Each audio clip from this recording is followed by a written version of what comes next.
In the last video, we kind of in passing talked about catalysts. I would like to talk a little bit more in detail about it now. So just to recap, catalysts are used as a reaction, used as a reactant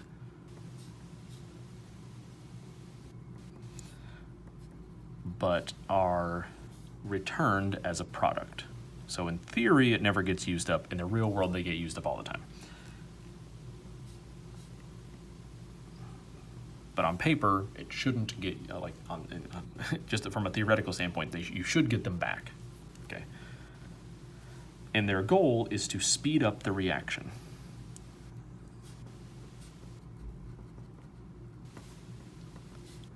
And it does it by changing the mechanism so that it lowers the activation energy.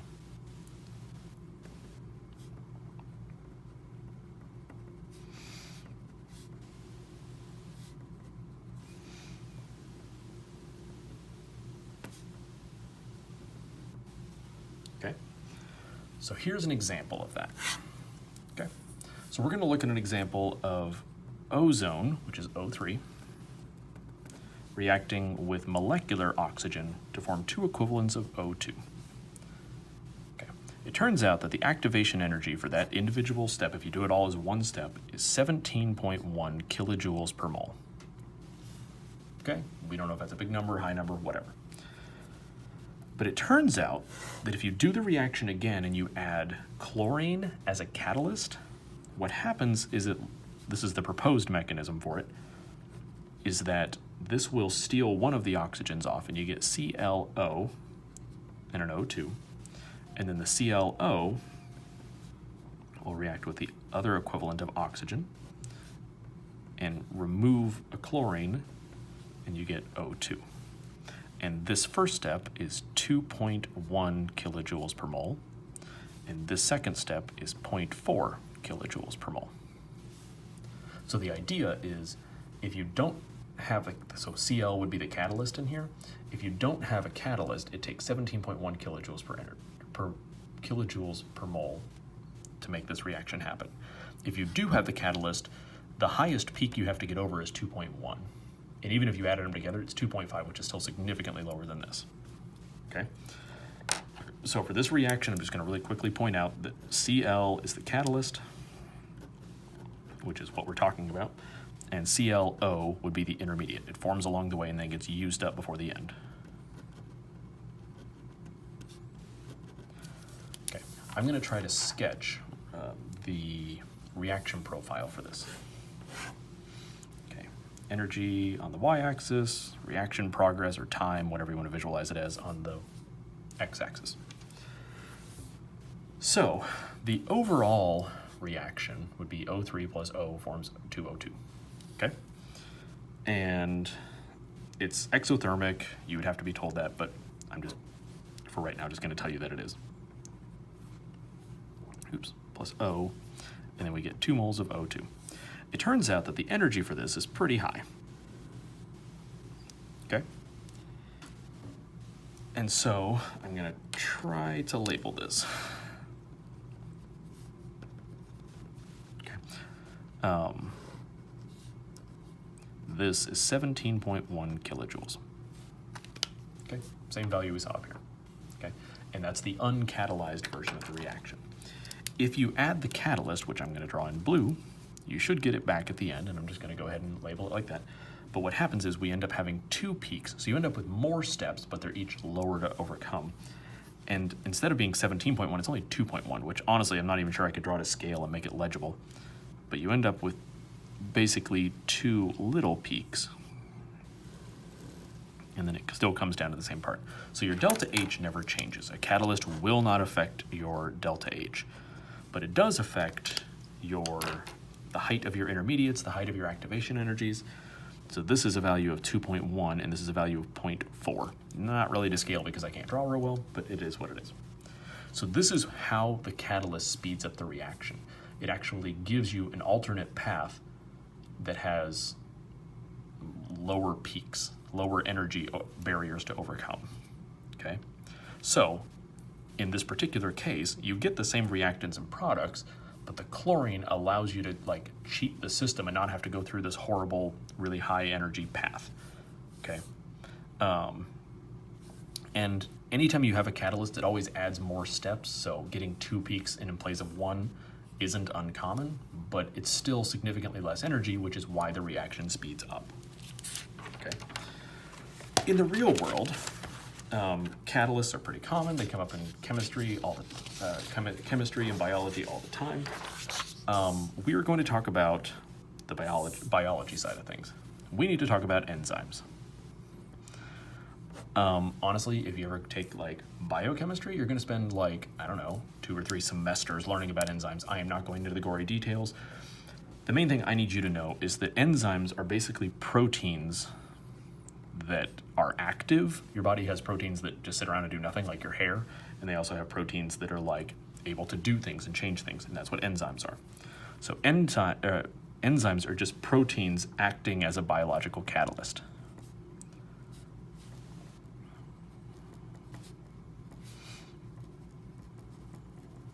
Okay.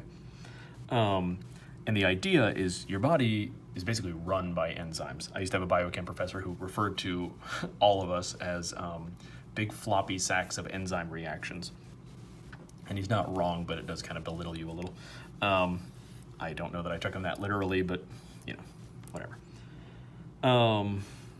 Basically the idea is if you have like, let's say you eat some sugar and your body needs to digest this, there are dozens of enzymes along the way that make it get from its starting shape to a shape that is more useful for your body to get energy out of. So there are multiple enzymes along the way, and they each catalyze a very specific reaction.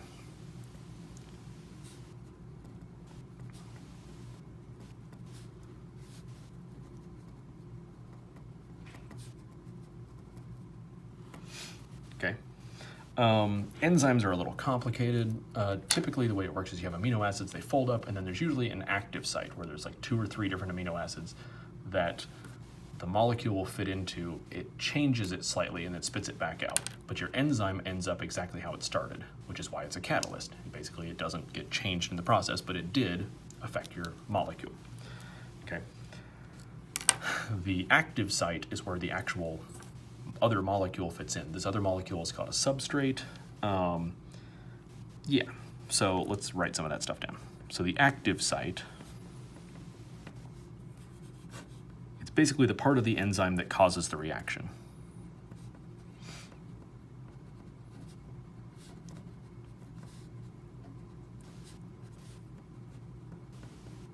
Okay. If you have this big long chain of amino acids and the whole thing folds up to form a protein, the protein is basically just a big glob, and its only job is to hold like 2 or 3 different or 2 or 3 different amino acids in one spot. Most of it is not doing anything. This is where the active site is. The substrate is basically the molecule that fits in the active site and it gets modified.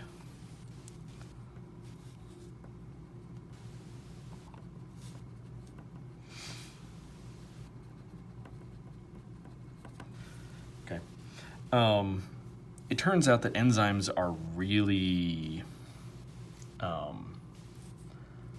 susceptible to temperature change or pH change. Okay, so if you have too high of temperatures, the protein will fall apart, and it'll break and it won't do its job. If you have too low or too high of pHs, if it's too acidic or too basic, it'll fall apart and it won't work. Okay, so they require really specific conditions, but under the right circumstances, they work really, really well. So I'm going to point out a specific example that talks about how enzymes are used in modern medicine. Okay? Let's talk about antidepressants. This is going to be a really quick, easy crash course discussion on antidepressants. This is not going to be perfect. Okay? So, depression is caused by an imbalance of neurotransmitters. There is more than one neurotransmitter at any given moment that's sending signals, then that's how you're receiving the message. Okay. And let's say we have a nerve synapse. My art skills are terrible, bear with me. Okay. Let's say the nerve signal is going this way. So what happens is anywhere there's a gap, anywhere there's a nerve synapse, to get the message across, instead of sending an electrical signal, they send a chemical signal. So what you would do, or what the body does, is it releases all these different neurotransmitters. Okay, I'm just going to draw them as X's because it's a biology picture. Why would I put details in? No offense to you biologists, sorry. Under ideal circumstances, what happens is these things make it across and the signal gets sent. Yay, everything works. You can, if you stub your toe, you can feel it. If you win the lottery, you can feel it. Great, okay? The problem is that you really either want these to make it across immediately or you don't want them to make it across at all. So if they don't make it across immediately, you don't want them like receiving the signal like 20 minutes later. So if you stub your toe, you don't want this thing floating around and 20 minutes from now it lands over here and you like get the signal that you stubbed your toe. That would be really inconvenient. So your body has two different methods of getting rid of excess neurotransmitters that aren't making it across. One is called reuptake enzymes. And what these do is they basically pull them back up and they kind of recycle them. So there's an enzyme that is responsible for pulling this back up.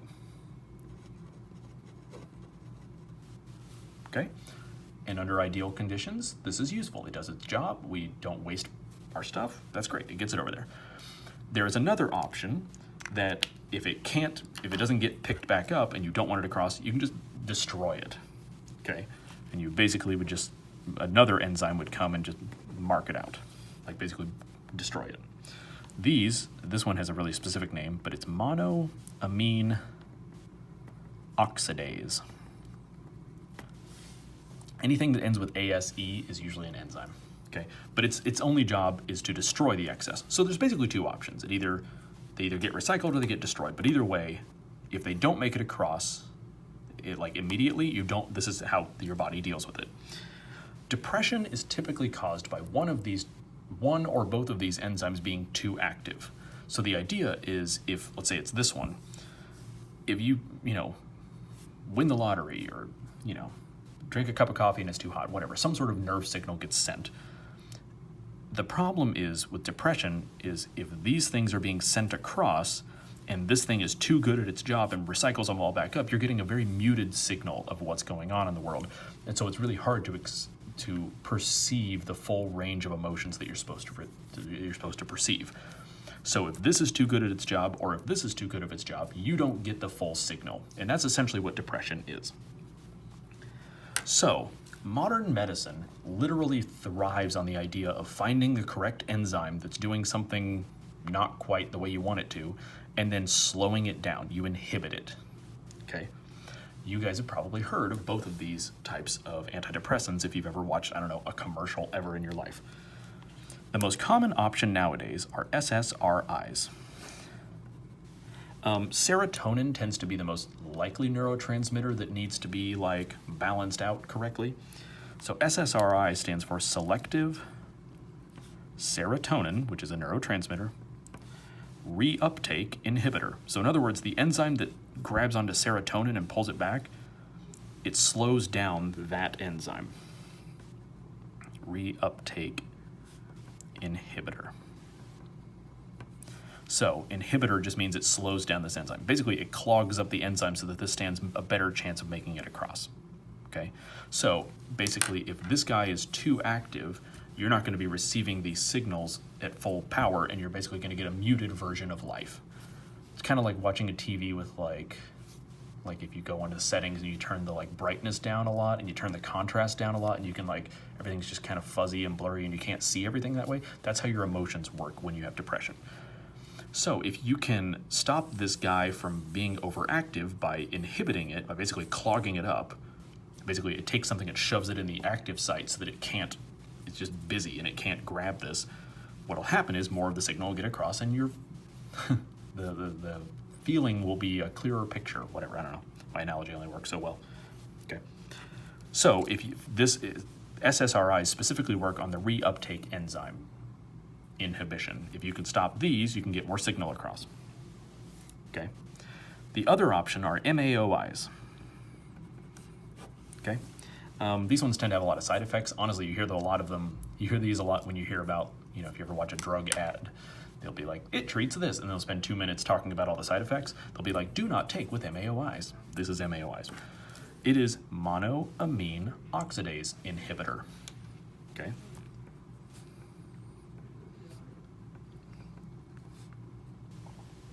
Oxidase, I can't write, inhibitor. So essentially, it just inhibits this version of the enzyme, the one that destroys everything. Okay. The problem is, doctors, if you go in and you answer the questions, say like, oh yeah, you have depression, they don't know which of these is messed up. They really have no clue. There's no way they could know, because the only thing that causes depression is not enough signal getting across. They don't know if it's this guy causing not enough signal or this guy causing not enough signal, or both. So they typically base treatment on which one's going to cause the least amount of side effects. So typically, if you go in and you show classic signs of depression, they will usually give you an SSRI first, and this will slow this enzyme down and encourage more neurotransmitters to get across. It is a slow process. It can take months of adjusting dosages to even really notice much of an effect. Okay, this does not cure depression. It just makes it more manageable.